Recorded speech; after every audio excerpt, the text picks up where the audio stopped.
صلی اللہ علیہ وسلم کا ادب ایمان کا حصہ ہے، ایمان کا جزو اعظم ہے۔ بخاری کی حدیث ہے، نبی کریم علیہ السلام نے سعید بن معلہ کو آواز دی۔ دوسری حدیث ترمذی کے اندر ہے، ابی بن کعب رضی اللہ تعالیٰ عنہ، ان کو آپ نے نماز کے اندر آواز دی۔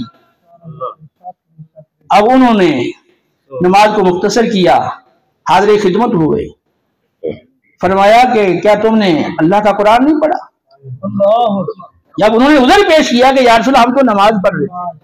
اس لیے فوری طور پہ حاضر نہیں ہو سکے، میں تمہیں اللہ کا قرآن نہیں پڑھا؟ یا ایھا الذین آمنوا استجیبوا للہ وللرسول اذا دعاکم لما یحییکم۔ جب اللہ کا رسول، اللہ رب العالمین، اللہ کے پیارے حبیب علیہ السلام تمہیں بلائیں اس بات کی طرف جو تمہیں حیات بخشتی ہے، فوراً حاضر ہو جایا کرو۔ جب آقا نماز کے اندر بلائیں، فوری حاضری آپ کی بارگاہ میں دینا ضروری، آپ کا حکم ماننا ضروری ہے۔ جب یہ آقا نماز پڑھنے کا حکم دیں،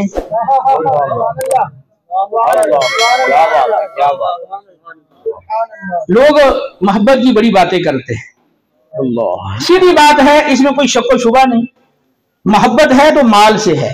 نبی سے محبت صرف زبان کی نوک تک، ہاں الا یہ کہ جو واقعی نبی کے مشن کے لیے وہ قربانی دیتا ہے اور دین کی حالت دیکھ کر وہ افسردہ ہوتا ہے، اس کا دل غم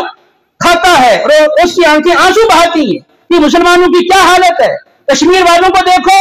افغانستان والوں کو دیکھو، عراق کو دیکھو، شام برما کو دیکھو، فلسطینی مظلوموں کو دیکھو، ہر طرف مسلمان ظلم کی چکی میں پس رہے ہیں، لیکن اللہ اپنے بندوں پہ ظلم نہیں کرتا، بندے خود ہی اپنی جانوں پہ ظلم کرتے ہیں۔ ہم نے کوئی دینی شعور پیدا کرنے کے لیے باقاعدہ اس کا کوئی اہتمام ہی نہیں کیا۔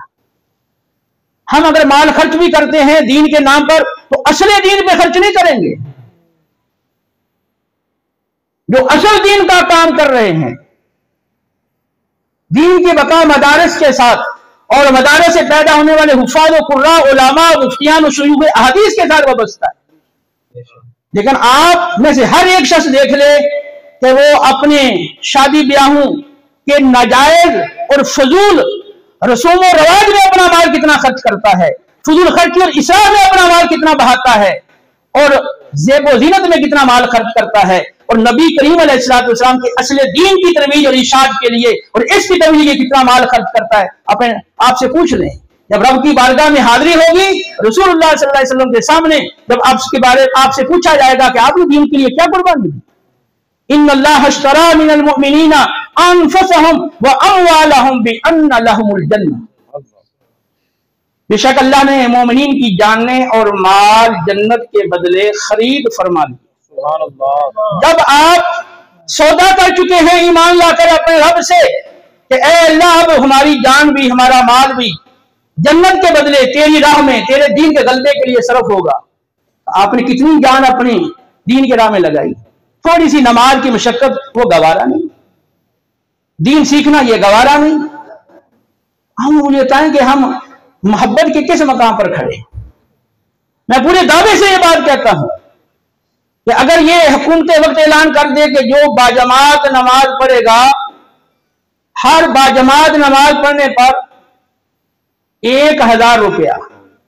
اور روزانہ 5 نمازیں باجماعت پڑھنے پر 5000 روپے دیے جائیں گے، بتائیں کوئی بے نمازی رہ جائے گا؟ لیکن نبی کی محبت نے تو نمازی نہیں بنایا۔ نبی کریم علیہ السلام نے تو نماز پڑھنے پر بڑے بڑے انعامات کی خوشخبریاں دی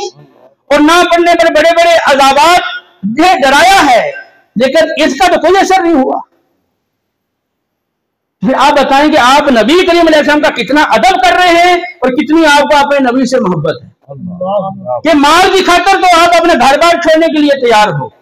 مال کی خاطر لوگ بیرون ملک جانے کے لیے بے قرار ہیں کہ کہیں ویزا مل جائے کسی طرح سے، لیکن نبی کے دین کی خاطر، نبی کے حکم کی تعمیل کی خاطر، نبی کے ادب کی خاطر اپنا گھر چھوڑ کے مسجد آنے کے لیے اور نماز پڑھنے کے لیے باجماعت تیار نہیں۔ ہاں مجھے بتائیں کہ پھر ہم کس طرح فلاح پائیں گے کہ یہ ساری چیزیں تو ہمارے سامنے ہیں، لیکن ہمارا جو قرآن و سنت کے ساتھ جو رویہ ہے وہ انتہائی ناگفتہ بے ہے کہ ہم